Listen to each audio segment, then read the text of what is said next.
Senior fellow at the Taxpayer Protection Alliance, Ross Marchand, is standing by. We got a big old mess going on with the post office right now, but how do we fix it? We'll find out. Hi, Ross. How you doing? Doing great. Thanks for having me on your show. You're welcome. I read a poll, I believe it was day before yesterday, where 80% of the people in the U.S. do not want the USPS privatized. Only 20% want the government to take over. Does that surprise you?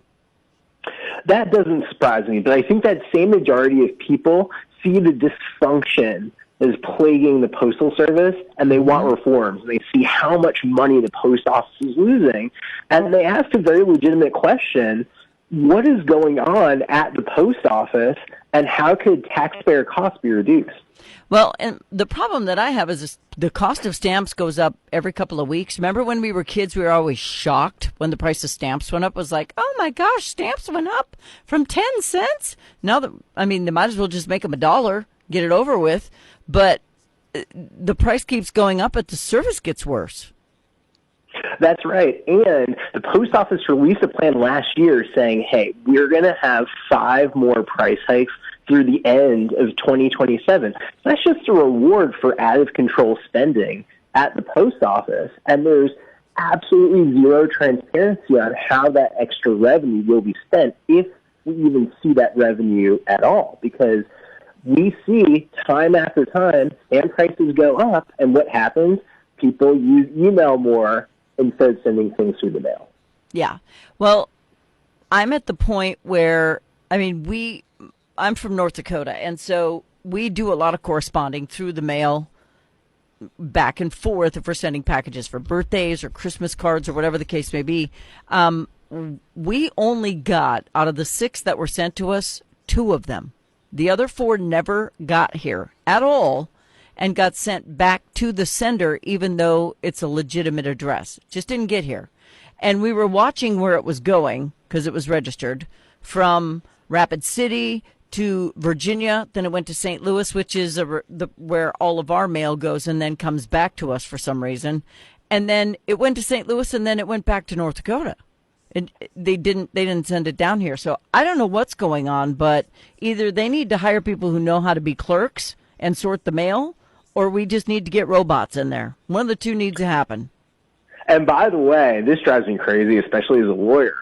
So if you have a private company that loses very valuable merchandise, let's call it UPS, let's call it FedEx, let's call it Amazon, you have legal recourse. You could go to the court and say, hey, this cost me a lot of money, they lost my meds, and, I'm not healthy, and as a result, it costs me a lot of time and money and pain and suffering. You can't do that for the post office. So why? The post office can't be sued in the letter of the law, and this has been the law for 80 years now, that you cannot bring the post office to court even if they lose exceptionally valuable merchandise or life-saving medication.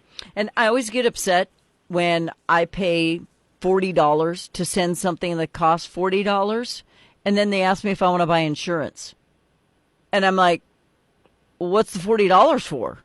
If you're not telling me that it's going to for sure get there, what's the $40 for? Right, and even if you do buy the insurance, what happens often is the post office seizes shipments because they're very suspicious and paranoid of everything. So we hear about this all the time at TPA. We hear reports, the post office seized this. Again, it could be very valuable merchandise, could be meds, could be whatever, but the insurance doesn't cover those seizures, and the post office claims that, hey, we can't be brought into court for basically anything that we do. So what does that leave customers with? Nothing. What's the insurance for then? Just a replacement of the item? For things that are actually lost, right, and not intentionally seized, sometimes, not all the time, and the post office definitely be more transparent. Sometimes, you can get payment for those lost items. But the post office they're not transparent at all with their insurance. In fact, they're not transparent with anything. Okay, so I'm not bashing the post office here. I am literally telling you actual experiences. My daddy worked for the post office for 30 years, and honestly, if he saw what was going on right now, he would be furious because he was a perfectionist. I don't know when it happened. I mean, even their fleet is run down. Where is the money going? About 80% of the post office's expenses are in labor and worker costs. Now, of course, you need people to haul the mail to and fro. The Right. problem is that the workforce, in terms of the benefits and all the compensation, it is exceptionally expensive. And what you see is the post office's private competitors think, FedEx, Amazon, UPS, they hire a lot of temps and they hire a lot of seasonal help. And they can ramp up during the holiday months. But what you see at the post office is they are obsessed with career employees. And you have to shell out the big bucks when it comes to career employees. So this, more than anything else, this is the single largest issue that is bleeding USPS dry. Well, and let me just say that my letter carrier, the girl who brings my mail, is super sweet. I even got her a Christmas gift because she's so sweet. She plays with my dogs. I mean, she's exceptional. So we're not broad stroking anything here and saying the entire thing's just a bowl of crap.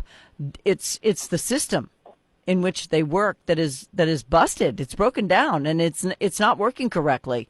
And even the people who work at some of the sorting facilities or people who work behind the desk, you know, people say, "Gosh, I should work for the post office." They're like, "You don't want to work here. Seriously, you don't want to work here." It's run down. Exactly. And another thing, too, is that if you work for the federal government and even state, local governments, usually you're working 5 days a week and you have 2 days off.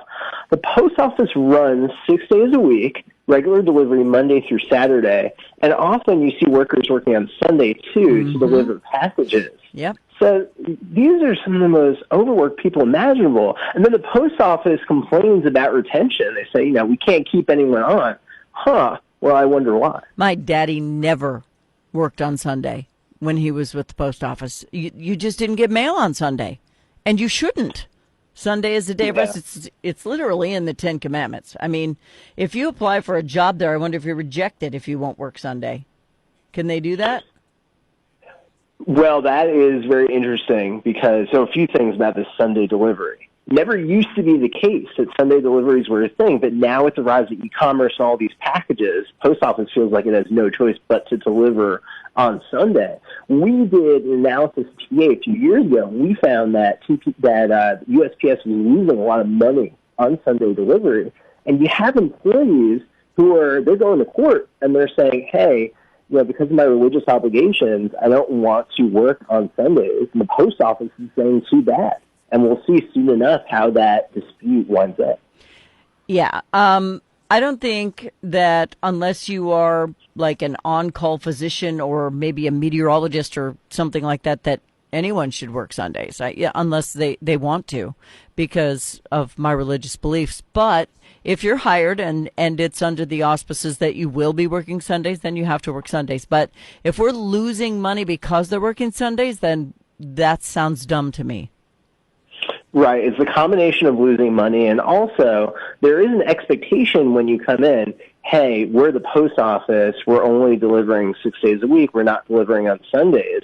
And then more and more the post office has to bend its own rules and say, never mind, just kidding, we're delivering on Sundays. And it is actually losing the post office money, and it's costing them a lot of manpower because they're just churning through workers because no one wants to work 7 days a week.